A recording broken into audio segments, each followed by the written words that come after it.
to another segment of Cooking with Kalofagas, and I'm very excited about this dish. My yaya Anna, when I was in Greece, made the best Makaronia Me Kima. I'm going to see if you can outdo her. Anna, this is Greek comfort food to the max. It's got my own little twists. You know what, everybody's grandmother's mother's recipe is the best. We'll go forward and make some Makaronia Me Kima. Can't wait. I'm so excited.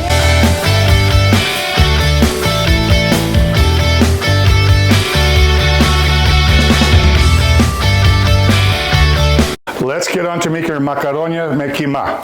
Our 2 medium onions diced and about 5 medium cloves of garlic that have been minced. What I'm going to do is add some Greek extra virgin olive oil into a pan. It's on medium heat. Let's add oil there. See, that's what we want to hear. I've got about half a carrot that I've used for a box grater. We'll turn that down just a wee bit. While that's sweating, what we can do is talk about the other ingredients that's going to go into our meat sauce.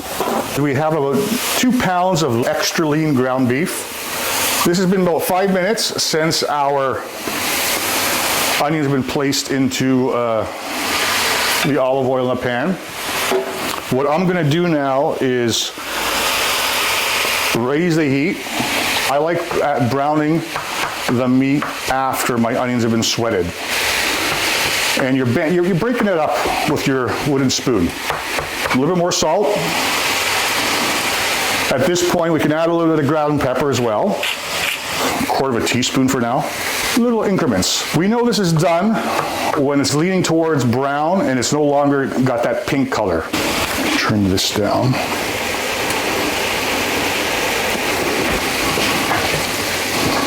You kind of break it up these pieces so it's not like lumps of ground meat in your meat sauce. Let's get out the wine. Our meat's been sufficiently brown cooked. You can use whatever you have on hand, red or white wine. 1, 2, 3, 4, 5, 6, 7, 8. 8 tablespoons equals half a cup. So what we want to do here is have the alcohol cook off from the wine. At this point, let's add some aromatics. What we have here is some bay leaves. 1, 2, 3. Sorry, that one fell out. 3. The Holy Trinity. Does bay leaf actually do anything cooking? Yes. It does. They have a wonderful aroma and a nice undertone of a flavor that if you don't have, you think that something's missing, you know? This is an Italian product called passata, which is strained tomatoes. It's not as concentrated as tomato paste. Let's make it 2 cups of the tomato puree, all right?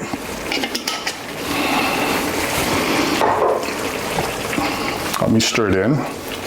I'm gonna add some water because this is a concentrated tomato. And I wanna have our tomato sauce to have enough time. 1.5 cups of water. Hot water is good. Back you go. That is gonna come up to a boil.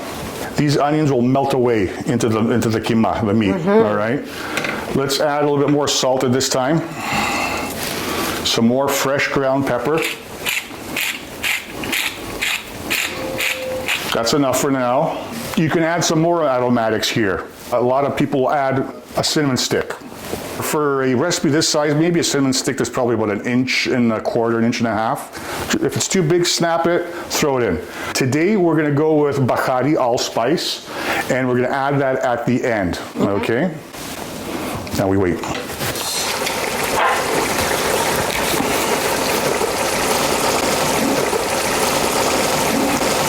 So our meat sauce is almost ready. Okay, there's a little bit more liquid in there, but at this point, I'm gonna add my aromatics that I like. What I'm gonna add is some ground allspice, 1/2 teaspoon, and we're gonna taste. I like using the ground spice. I can control it. At this point, I can actually turn it off, and so here we go. This is gonna cook off in its residual heat. Okay. 1 teaspoon, 2 teaspoons. Let's go with 3 teaspoons for this recipe, all right?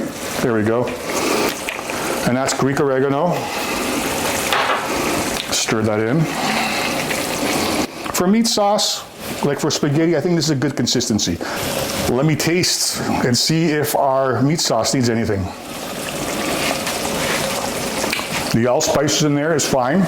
We got the oregano. Salt is good. Maybe a little bit more pepper. That's it. We've turned off the heat. It's still bubbling a bit because there's some residual heat in the stovetop. And look at that. Our water's ready for our pasta. They say the water should be as salty as the sea. That's up to you. Use whatever pasta you have on hand or that you like. We're using a barilla spaghetti. The barilla folks say this is cooked in 5 minutes. Pasta's ready. There we go.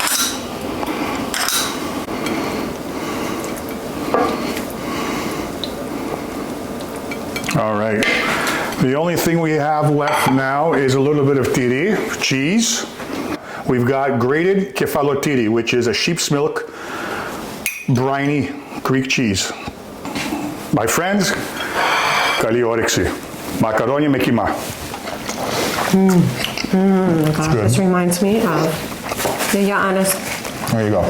See, Yaya Anna and Yaya Happy had a lot in common. These are all nostalgic dishes that you think of, takes you back to when you were a child.